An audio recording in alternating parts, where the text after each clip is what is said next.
Question number दिया है 33, लेकिन हम उससे पहले इस लैंग्वेज को समझ लेते हैं कि से और का में क्या अंतर है। राइस की कीमत गेहूं की कीमत से 20% ज्यादा है। राइस की कीमत गेहूं कीमत से 20% ज्यादा। 20% फ्रैक्शन होती है 1/5। गेहूं की कीमत से 20% ज्यादा है तो नीचे जो से आता है वो गेहूं हो जाएगी बीट। ठीक है ना। तो गेहूं 5 है तो 5 से ज्यादा है, 5 से 1 क्या है 6 है, तो जो चावल आ जाएगा वो 6 आ जाएगा। राइस की कीमत गेहूं की कीमत से 20% ज्यादा है, यानी 1/5 फ्रैक्शन हो गई। नीचे गेहूं है तो 1 ज्यादा है तो 6 कितना आ जाएगा, चावल आ जाएगा और ये आ जाएगा 5, गेहूं आ जाएगा। लेकिन अगर दिया होता राइस की कीमत गेहूं की कीमत का 20% है, तो अब क्या हो जाएगा 1/5 आ जाएगी फ्रैक्शन। लेकिन राइस की कीमत गेहूं कीमत का, गेहूं 5 रहेगी यहाँ पे 5, लेकिन गेहूं की कीमत का 1/5 है। का अगर आए तो क्या करेंगे अपन, जो ऊपर दिया है वो राइस हो जाएगा। तो राइस की कीमत गेहूं की कीमत का 20% है, इसका मतलब है कि 5 गेहूं है तो 1 राइस है। नंबर दिया है 33, एक परिवार प्रति महीने 25 किलोग्राम चावल और 9 किलोग्राम गेहूं खपत करता है और इस स्तर पर 350 रुपए खर्च करता है। चावल की कीमत गेहूं की कीमत का 20% है, मगर गेहूं की कीमत 20% बढ़ जाए तो चावल की खपत में प्रतिशत कमी याद करो। अगर चावल की कीमत स्थिर रहे और खर्च 350 ही रखना है। भैया 350 रुपया खर्च करने हैं टोटल, और इधर पे कहा गया है कि राइस जो है 25 किलोग्राम है और 9 किलोग्राम गेहूं खपत होती है। एक परिवार, एक फैमिली है, उसमें 25 किलोग्राम चावल की खपत होती है, 9 किलोग्राम गेहूं की खपत होती है।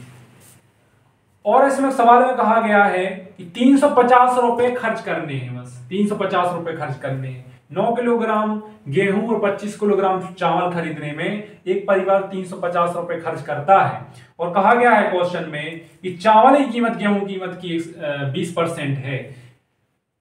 20% है तो 5 रुपए क्या हो गई, कीमत हो जाएगी गेहूं की और 1 रुपए कीमत हो जाएगी चावल की, जैसे क्वेश्चन में दिया गया है।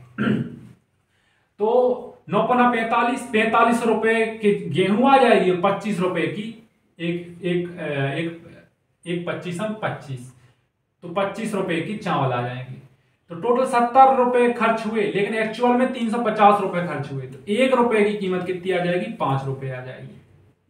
तो इधर पे आ जाएगा 5 रुपए और इधर पे आ जाएगा 25 रुपए। तो हमें यहां पे आ गए कि राइस जो है 5 रुपए प्रति किलोग्राम है और गेहूं 25 रुपए प्रति किलोग्राम है। अब हम आगे क्वेश्चन में पढ़ते हैं, अगर गेहूं की कीमत 20% बढ़ जाए तो चावल की खपत में प्रतिशत कमी ज्ञात करो। अगर चावल की कीमत स्थिर रहे और खर्च 350 ही रखना है। मींस भैया पैसा तो उतना ही खर्च करना है, और इसमें हो क्या रहा है कि महंगाई बढ़ चुकी है। गेहूं की कीमत 20% बढ़ गई है, तो 25 रुपए प्रति किलोग्राम से गेहूं 20% बढ़ गई। एक 25 किलोग्राम का 20% निकालेंगे 1/5 तो 5 बढ़ जाएगा, तो 30 रुपए प्रति किलोग्राम गेहूं आ जाएगा। क्योंकि हमें 9 किलोग्राम खरीदना है, इसमें कहा गया है कि गेहूं हमें उतना ही खरीदना है जितना खरीद रहे हैं। तो 9 किलोग्राम गेहूं खरीद रहे हैं तो 270 रुपया तो हमारे भैया गेहूं खरीदने में चले गए, और टोटल हमारे पास 350 रुपए खर्च करने हैं। 270 चले गए गेहूं खरीदने में, तो 80 रुपए बचे हैं। इस 80 रुपए में हमें चावल खरीदने हैं। तो हमारा 1 किलोग्राम चावल 5 रुपए में आता है। तो 80 रुपए में कितने किलोग्राम चावल आएंगे, 16 किलोग्राम चावल आएंगे। 80/5 किलोग्राम तो 16 किलोग्राम चावल आएंगे। क्योंकि हम पहले 25 किलोग्राम चावल खरीद रहे थे, लेकिन अब हम खरीद रहे हैं 16 किलोग्राम, तो हम 9 किलोग्राम चावल कम खरीद रहे हैं। 9 किलोग्राम चावल कम खरीद रहे हैं 25 किलोग्राम में, तो 100 किलोग्राम में कितने कम खरीदेंगे, तो 36% चावल हम कम खरीदेंगे। तो इस प्रकार हमारी चावल की खपत में कितने परसेंट कमी याद करनी है। चावल की खपत में 36% की कमी आ जाएगी।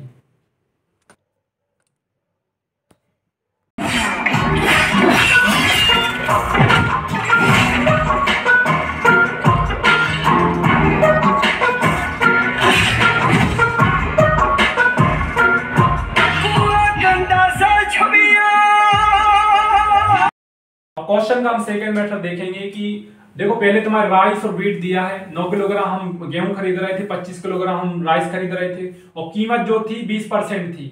चावल की कीमत गेहूं कीमत की 20% थी, तो 5 थी तो एक थी, तो कितनी हो जाएगी? 5 रुपए प्रति किलोग्राम होगी, 25 किलो प्रति किलोग्राम होगी, तो कितने पैसा खर्च हो जाएंगे? 70 रुपए खर्च हो जाएंगे। लेकिन हो क्या रहा है कि महंगाई बढ़ गई, महंगाई बढ़ जाने से गेहूं की कीमत 20% बढ़ जाती है, तो 5 से क्या हो जाती है? 6 हो जाती है। तो 6 हो जाती है, हो जाती है कि 6 की नहीं हो जाती? तो पहले अब हमें क्या करना है? प्राइस सेम ही रखना था। पहले पैसा आप जितने खर्च कर रहे थे अब भी उतना ही पैसा खर्च करने, तो 70 हमें पैसे खर्च करने हैं। और 6 किलोग्राम गेहूं की कीमत बढ़ चुकी है, 5 थी अब 6 हो गई है, और 9 किलोग्राम हम खरीदते थे, तो 54 रुपए तो हम गेहूं में खर्च कर दिए। टोटल करने कितने थे? 70 करने थे। तो कितने किलोग्राम गेहूं चावल खरीद पाएंगे? 16 किलोग्राम गेहूं चावल खरीद पाएंगे। पहले अब हम 54 रुपए तो हमारे इसमें चले गए,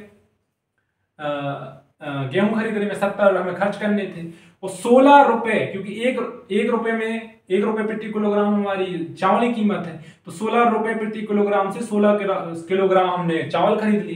तो चावल की खपत में कितनी कमी आ गई? हम 25 खाते थे, अब 16 खा रहे हैं, तो 9 की कमी आ गई। 25 में 100 में कितनी? 36% की हमारे चावल की खपत में कमी आ जाएगी।